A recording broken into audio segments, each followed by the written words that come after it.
આજે તો દશેરા દાડે ઘોડું દોડી ગયું. ગરબા નતા રમતા આવડતા તો રમી નાખ્યા ગરબા. અને પછી તો શું, નવરાત્રીના છેલ્લા દાડે ફૂલ બાકાચીકી બોલાઈ નાખી.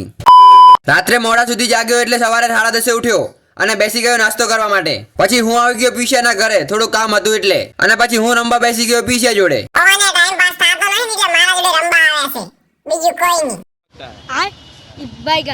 પછી હું આવી ગયો જોગણી માતાજીના મંદિરે દર્શન કરવા માટે અને મેં કરી દીધા દર્શન. પછી સાંજે આવી ગયા કાર્તિકો, ભોપી અને ટીનો કાકો. રામ રામ. અરે ક્યાં ગામના? અમદાવાદ. ફોટો પાડો મારો. ફોટો તમારો ચાલુ છે ફોટો. હા. પછી મારા પપ્પા કાર્તિકાના ગાલ મજબૂત કરવા લાગ્યા. તો રોતો નહીં હો, કઠણ પથરા જેવો છે. પોહાત બોલાવો ને મેદભાઈ, ના પોહાત નહીં બોલાવો. પૈસા માટે આવતા નહીં, જેટાને જોયા નહીં એટલો પણ ખર્ચો. ઘર ભેગું થાને ભાઈ.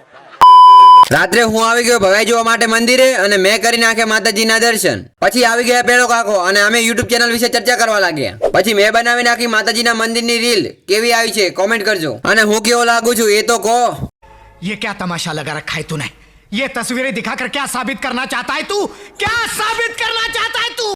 પછી હું ગરબા શીખવા લાગ્યો અને આજે તો ગમે તે થાય પણ બોલાઈ નાખવાની છે બાકાજીકી. ધીરે ધીરે પરિવારના બધા સભ્યો આવવા લાગ્યા અને હું વેઇટ કરું છું ગરબા ચાલુ થવાનો. અને ક્યારે ગરબા ચાલુ થાય ને હું રમવા જાઉં. અને થઈ ગયું ગરબા રમવાનું ચાલુ, પણ હજી પણ મને શરમ આવી રહી છે. પછી હું ગરબા રમવા લાગ્યો અને આ નવરાત્રી પહેલી વાર ગરબા રમું છું. કેવો રમું છું કોમેન્ટમાં કહેજો. आप करे बहुत मनुष्य लग रहे हो, मत करो, रहने दो, बहुत बुरे लग रहे हो. तौबा तौबा तौबा, थारा मूड खराब कर दिया. હું એવા ગરબા રમું છું કે બાજુવાળો ભૂલી જાય, પણ આ શૈલે તો મને ભૂલવાડી નાખ્યા. તમે જ કહો, મારે ગરબા રમવા જોઈએ કે ના રમવા જોઈએ? અરે સૈલો, જે મને એક જ દાડા ગરબા શીખવાડી નાખ્યા.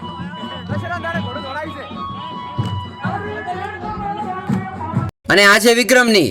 આને પણ મારી જેમ ગરબા રમતા આવડતું નહોતું, પણ મારી પહેલા શીખી ગયા ગરબા. પછી ભવાઈ ચાલુ થઈ ગઈ અને જો કેટલા લોકો ભવાઈ જોવા માટે આવ્યા છે. પછી ટીનો કાકોની કરવા લાગ્યા કોમેડી. બાકી હાચુક ને એવી કોમેડી કરે છે ને કે પેટમાં દુખવા માંડે. પછી આવી ગયો વીર માંગડા વાળો અને ઇતિહાસ પ્રમાણે ભવાઈ ચાલુ રહી. અને બસ આજ માટે આટલું જ. મળીએ આપણે એક નવા બ્લોગની અંદર. અને હા, ફોલો કરવાનું ભૂલતા નહીં.